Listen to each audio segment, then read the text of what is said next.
بسم اللہ الرحمن الرحیم۔ ابا کی اچانک وفات کے بعد تمام رشتہ داروں نے ہم سے منہ موڑ لیا اور بھری دنیا میں ہم اکیلے ہو گئے۔ ابا کے وقت میں جو پیسے امی نے جمع کیے تھے وہ بھی آہستہ آہستہ ختم ہو گئے اور نوبت فاقوں تک آ گئی۔ ہم 3 بہنیں تھیں، ہمارا کوئی بھائی نہیں تھا۔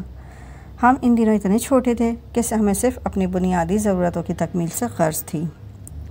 جب ہمیں بھوک لگتی تو رونے لگتے۔ اماں کب تک بچوں کا بلکنا دیکھ سکتی تھیں؟ انہوں نے بالآخر ہمارا پیٹ بھرنے کی خاطر گھر سے باہر قدم نکالا اور دوسروں کے گھروں میں کام کرنا شروع کر دیا۔ اس طرح ہم کو 2 وقت کی روٹی ملنے لگی۔ اب ہم 3 بہنیں گھر میں بند رہتیں اور اماں صبح کی کام پر نکلی رات کو گھر لوٹ پاتیں۔ وقت گزرتا رہا، میری دونوں بڑی بہنیں شادی کی عمر کو پہنچ گئیں۔ اماں نے تمام ملنے جلنے والیوں سے ان کے رشتوں کے لیے منت کی، لیکن ہماری غربت دیکھ کر کسی نے حامی نہ بھری۔ جب امی شام کو گھر واپس آتیں تو راستے میں ایک پھل فروش ٹھیلے والے سے سلام دعا ہوتی۔ وہ کبھی کبھی دن کا بچا ہوا فروٹ امی کو دے دیتا۔ وہ ایک اچھا انسان، شریف نوجوان تھا۔ ایک روز امی نے اس سے اپنی بچیوں کے رشتے کے لیے فکر ظاہر کی تو اس نے کہا، اماں جی میری ماں نہیں ہیں، آپ میری ماں جیسی ہیں۔ آپ کی مشکل کے حل کی خاطر کسی سے ذکر کروں گا؟ بیٹے اگر تم شادی شدہ نہیں ہو تو تم ہی کر لو میری بیٹی سے شادی۔ اس طرح سیدھے سیدھے اماں نے اپنے مطلب کی بات کر دی کہ منور پھل فروش بھوجک کا رہ گیا۔ پھر ذرا دیر سوچنے کے بعد بولا، آپ ٹھیک کہتی ہیں، مجھے بھی گھر تو بسانا ہی ہے، ذرا سوچنے کا موقع دیجیے۔ اس کے بعد منور کبھی کبھی ہمارے گھر آنے لگا۔ میری اماں کی چائے، شربت اور کبھی کبھار کھانے سے تواضع کر دیا کرتی ہوں۔ اس طرح ہمارے گھر کے طور طریقے جانچنا اور پرکھنا چاہتا تھا۔ اس کے آنے جانے میں منور نے باجی کو دیکھا اور باجی نے اس کو دیکھ لیا۔ دونوں ہی خوش شکل تھے، ان کے دلوں میں ایک دوسرے کو قبول کر لیا اور میری سب سے بڑی بہن فرزانہ کی شادی منور پھل فروش سے ہو گئی۔ اس طرح اماں کے سر سے ایک بیٹی کا بوجھ کم ہو گیا۔ انہوں نے خدا کا شکر ادا کیا، اب ان کو دوسری کی فکر تھی۔ یہ مسئلہ بھی منور بھائی کے ذریعے حل ہو گیا۔ انہوں نے فوزیہ آپی کی شادی اپنے ایک دوست قیوم سے کروا دی۔ وہ بھی انہی کی طرح کا غریب نوجوان تھا۔ قیوم سبزی فروش تھا، جہاں منور بھائی ٹھیلا لگاتے وہ بھی وہیں اپنا ٹھیلا لگاتے تھے۔ میری اماں کی قسمت اچھی تھی کہ داماد بے شک غریب ملے لیکن شریف اور حلال روزی کمانے والے تھے۔ دونوں داماد تنہا زندگی بسر کر رہے تھے کیونکہ ان کے والدین وفات پا چکے تھے۔ ان دنوں دونوں نے ہماری اماں کو ہی ماں سمجھا اور ہر طرح سے ہمارا خیال رکھنے لگے۔ اماں کو بھی سکون میسر آ گیا اور ہماری کچھ مشکلات حل ہو گئیں اور اب میری باری تھی۔ اب میں گھر میں اکیلی ہوتی تھی تو اماں مجھے بھی اپنے ساتھ کام پر لے جاتی تھیں۔ میں اماں کے ساتھ جس بنگلے پر کام کرنے جاتی تھی وہ بیگم صاحبہ رفاہی کام کرتی تھیں اور محکمہ تعلیم سے ان کا تعلق تھا۔ مجھے بھی پڑھنے کا بہت شوق تھا۔ جب میں نے انہیں بتایا کہ انہوں نے مجھے بھی گھر میں پڑھانا شروع کر دیا۔ یہ کالج میں پرنسپل تھیں۔ یہ 3 بجے کالج سے واپس آتیں، کھانا کھانے کے بعد آدھے گھنٹے آرام کرتیں۔ اس کے بعد مجھے کبھی آدھے گھنٹے کبھی 1 گھنٹے پڑھاتیں اور مغرب کے وقت جب اماں کام ختم کر کے لوٹتیں میں ان بیگم صاحبہ کا رات کا کھانا بنا چکی ہوتی۔ وقت دھیرے دھیرے گزرتا رہا۔ میں نے ان بیگم صاحبہ کی وجہ سے میٹرک پاس کر لیا۔ میں اپنی بڑی دونوں بہنوں کی بنسبت شکل و صورت میں بہت اچھی تھی اور کچھ میں بنگلوں میں جانے کی وجہ سے اپنا خیال بھی رکھتی، کپڑے بھی ٹھیک ٹھاک پہنتی تاکہ میں ان جیسی نظر آؤں اور گھر سے باہر دیکھنے والے لوگ یہ کبھی نہ جان سکیں کہ میرا تعلق ایک غریب خاندان سے ہے۔ اب میں کچھ مغرور بھی ہو گئی تھی کیونکہ اپنی اوقات سے زیادہ مل گیا تھا اور میں کچھ پڑھ لکھ بھی گئی تھی۔ جب میری بڑی بہنیں اپنے گھر آنے جیسے رشتہ لاتی میں انکار کر دیتی، کہتی کہ مجھے ٹھیلے والوں سے شادی نہیں کرنی، شادی میں کسی آفیسر سے کروں گی۔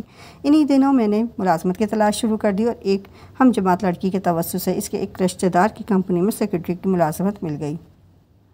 یہاں بھی میری اسی دوست نے مدد کی اور اس نے مجھے سیکرٹری کے لیے 2 سالہ کورس کرنے کا مشورہ بھی دیا۔ میں نے ایک ادارے میں داخلہ لے لیا، صبح کو ادارے جاتی اور شام کو جس وقت ملازمت کرتی تاکہ میری ٹریننگ کا خرچہ نکل آئے۔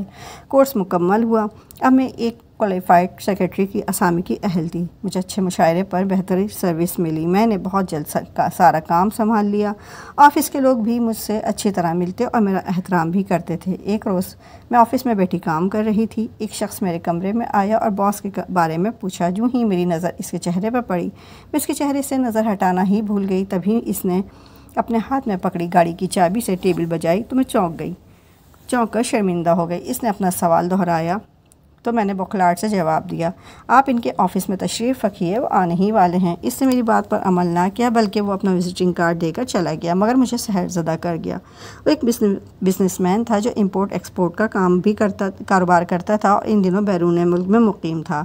میں نے علیم صاحب کو ثاقب شکیل کا وزٹنگ کارڈ دینے سے پہلے اس کا پتہ اپنے دل میں دل کے پتے پر محفوظ کر لیا۔ ایک دن میں آفس میں بیٹھی کام کر رہی تھی کہ ثاقب شکیل صاحب آئے اور سیدھے باس کے کمرے میں چلے گئے۔ تھوڑی دیر بعد جب میں فائل لے کر ان کے کمرے میں گئی تو محسوس کیا کہ ثاقب صاحب کی نظریں میرے چہرے پر جمی تھیں۔ وہ چھٹی کے وقت تک ہمارے باس کے پاس بیٹھے رہے۔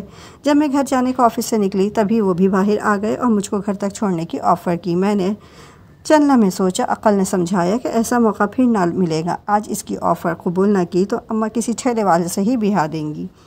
میں اعتماد سے اس کی گاڑی میں بیٹھ گئی۔ کچھ آگے جا کر اس نے ایک ریسٹورنٹ کے سامنے گاڑی پارک کر دی۔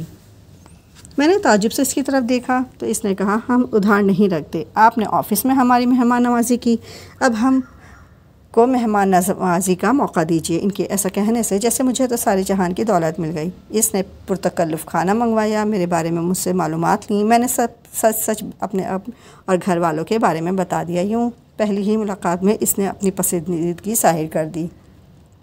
میں حیران تھی کہ میری ساری مرادیں آج ہی ایک ساتھ پوری ہو رہی ہیں۔ اس نے میری قربت سمیت مجھے اپنانے کا وعدہ کر لیا۔ ثاقب نے اپنا وعدہ بہت جلد پایۂ تکمیل تک پہنچا دیا اور اس کی والدہ اور بہن میرا رشتہ مانگنے ہمارے گھر آ گئیں۔ انہوں نے کہا کہ ثاقب کے پاس وقت کم ہے اور یوں بھی وہ دیر کے جھنجھٹ میں پڑھ کر وقت گنوانا نہیں چاہتا۔ آپ لوگ بھی جلد جواب دے دیں۔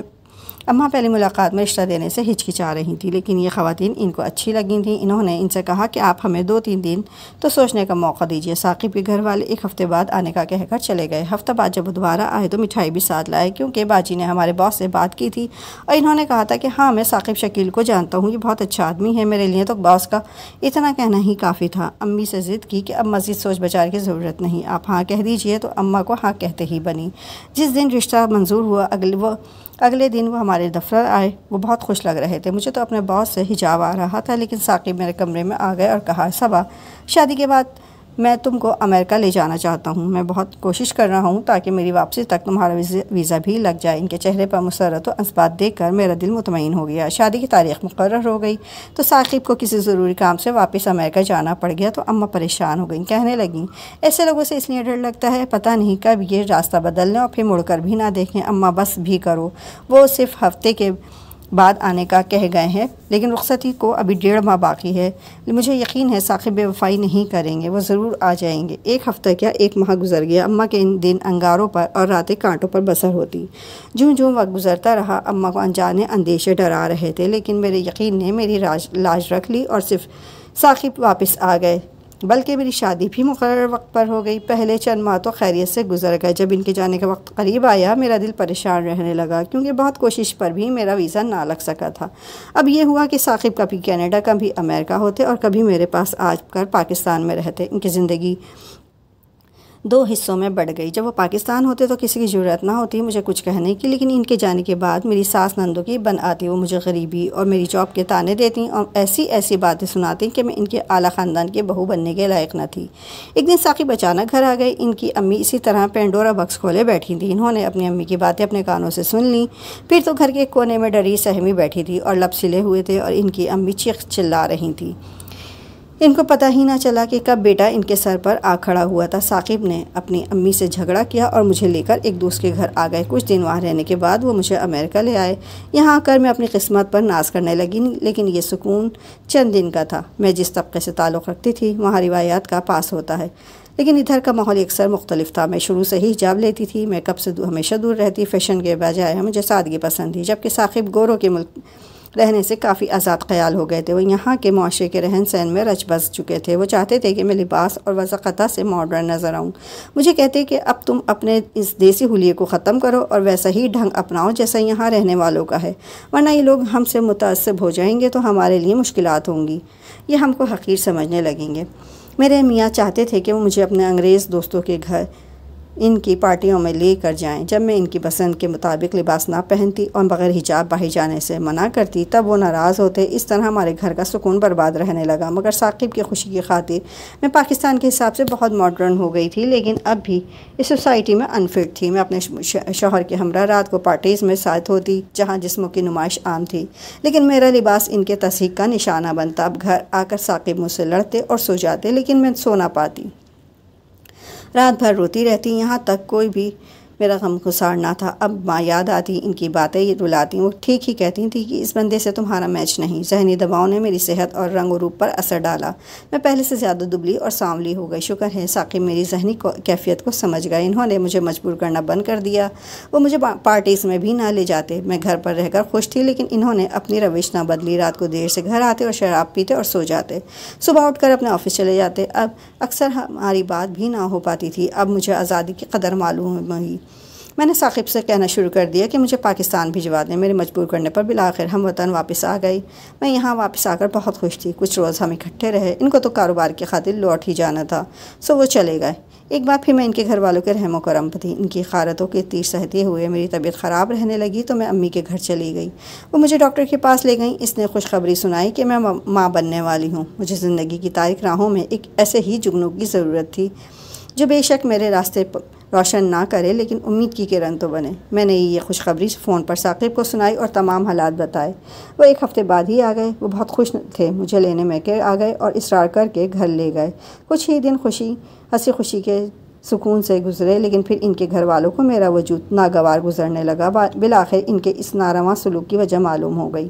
ان کی ایک رشتہ دار خاتون نے بتایا کہ ثاقب کی منگنی ان کی ایک کزن سے ہو چکی تھی اور شادی ہونے والی تھی کہ تم سے ان کی ملاقات ہو گئی۔